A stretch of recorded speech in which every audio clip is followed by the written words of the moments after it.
کثرت کے ساتھ درود بھیجنا ہے محمد و آل محمد علیہ السلام.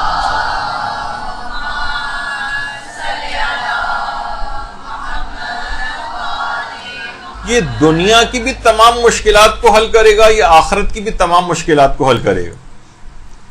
حتیٰ کہ جو یقینی اور حتمی جو حادثات ہوتے ہیں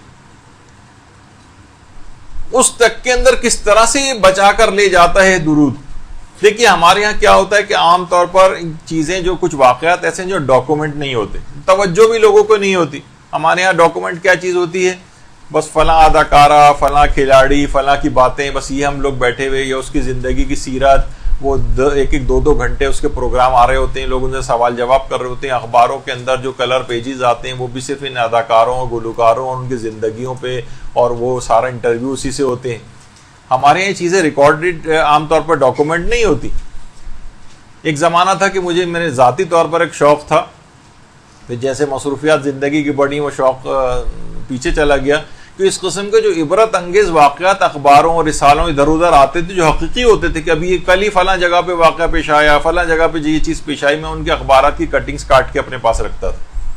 تو کتنی ایسی چیزیں ہیں اس میں کہ ایک واقعہ جگہ میں نے پڑھا تھا کہ ایک صاحب تھے ابرار حسین نام کے، جو کسی آؤٹ ہاؤس کے اندر کام کرتے تھے. تو خود بہت شریف آدمی تھے. ایک محلے کا ایک خطرناک ایک بدماش سے ایک دفعہ ان کا جھگڑا ہو گیا اور وہ باقاعدہ چھری لے کے ان پر حملہ آور ہو گیا.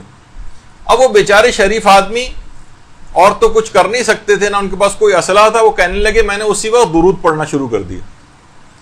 اس کا وار جو ہے فوراً رک گیا. وہ قریب آ کے یعنی پورا حملہ کر چکا تھا اور ایک دم سے آ کر رک گیا اور کہنے لگا یہ کیا پڑھ رہے ہو؟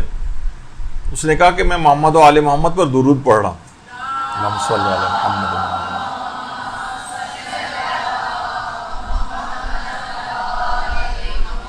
اس قدر خوفزدہ ہوا کہ چھری پھینک کر اسی وقت دوڑتا ہوا بھاگتا ہوا وہاں سے چلا گیا.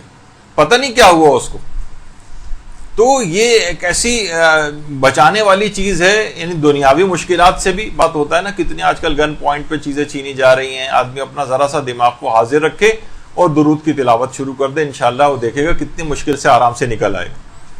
اسی طریقے سے 29 جولائی 1999 کو فیصل آباد کے تمام مقامی اخبارات نے بھی اس خبر کو شائع کیا تھا کہ منگل کا دن تھا وہ، اور گوجرانوالا جو روڈ ہے اس پر ایک ویگن اور ایک ٹریلر جو تھا اس میں ایک تصادم ہوا، اور ایک مسافر نے بعد میں انٹرویو دیا کہ عموماً جب سفر ہوتا ہے ظاہر ہے ایک جگہ سے دوسری جگہ جا رہے ہیں تو مسلسل، اس مسافر نے کہا کہ وہ مسلسل درود پڑھتا ہوا جاتا تھا. کہہ رہے جس وقت وہ حادثہ ہوا، وہ اس کا ایکسیڈنٹ ہوا، ایک دم سے آنکھوں کے آگے میرے اندھیرا چھا گیا اور مجھے ایسا لگا کہ کسی نے ہاتھ سے پکڑ کر مجھے وہاں سے نکال کر باہر کھڑا کر دیا. اور وہ تمام مسافر اس بس کے جو ہے وہ ہلاک ہو گئے تھے، لیکن یہ اس کو ایک خراش بھی نہیں آئی. ہر طرف وہ کہہ رہا ہے جب مجھے تھوڑا سا ہوش آیا تو دیکھا کہ ہر طرف انسانی اعضاء بکھرے پڑے اور مجھے خراش تک نہیں آئی. پھر اس کے بعد مقامی افراد کے ساتھ مل کر جو ہے وہ اس نے امدادی کاموں وغیرہ کے اندر حصہ لیا. تو اس طرح سے آپ یہ سوچئے کہ اتنے خطرناک ترین حادثات کے وہ کہہ رہے جس وقت یہ حادثہ ہوا اس وقت بھی میں درود پڑھ رہا تھا اور مجھے ایسا لگا کسی نے میرا ہاتھ پکڑ کر وہاں سے نکال لیا. اسی طریقے سے ایک واقعہ ملتا ہے، وہی میں نے کہا کہ ہمارے یہاں کیونکہ ڈاکومنٹ نہیں ہوتے ہیں تو لوگ سرسری پڑھ کر آگے بڑھ جاتے ہیں. یہ بھی 1999 میں ہوا تھا ٹوبا ٹیک سنگھ، کہ سوئی گیس کی جو ورکر تھے وہ سوئی گیس کی لائن میں مرمت کر رہے تھے، اچانک پوری لائن دھماکے کے ساتھ پھٹ گئی. 7 کارکنان جو تھے جو وہاں کام کر رہے تھے، تو 6 کارکنان تو اسی وقت جھلس کر ہلاک ہو گئے، انتقال کر گئے، اور اس میں سے ایک کارکن جو تھا وہ ان شعلوں سے بالکل زندہ سلامت باہر نکل آئے. ذوالفقار نام تھا، ویلڈنگ سپروائزر اس کا. اور یہ جو واقعہ ہے یہ اس زمانے میں جو روزنامہ جنگ لاہور تھا اس نے بھی اس بات کو چھاپا تھا، اور مسلسل اتنی خطرناک آگ تھی کہ 12 گھنٹے تک جو ہے وہ آگ پر قابو نہیں پایا جا سکا تھا. تو وہ ذوالفقار ویلڈنگ سپروائزر کہتا ہے کہ جس وقت یہ ہم لوگ کام کر رہے تھے اس وقت میں درود پڑھ رہا تھا، اور درود پڑھنے کے دوران ہی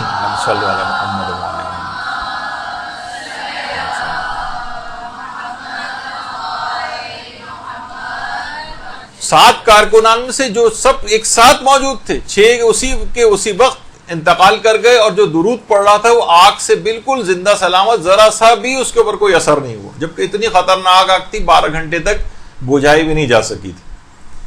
لیکن کیا ہوا کہ اب علماء بہرحال اس طور پہ کہتے بھی ہیں، اگر کوئی واقعہ سنانا چاہے تو یوں کر کے بھی اس بات کو کہی جا سکتی ہے کہ جب اس دنیا کی آگ اس کے اوپر اثر نہیں کرتی تو امید کرتے ہیں کہ پروردگار قیامت کی آگ بھی اس کے اوپر اثر نہیں کرے گی، اور جہنم کے اندر اس کو جلنا نہیں پڑے گا جس میں تمام فاسق، فاجر اور ظالم افراد وہاں پر جل رہے ہوں۔ تو انشاءاللہ وہ والی آگ سے بھی پروردگار اس کو بچا لے گا۔ جب یہ درود دنیا کی آگ سے بچاتا ہے تو یہ آخرت کی آگ سے بھی بچائے گا۔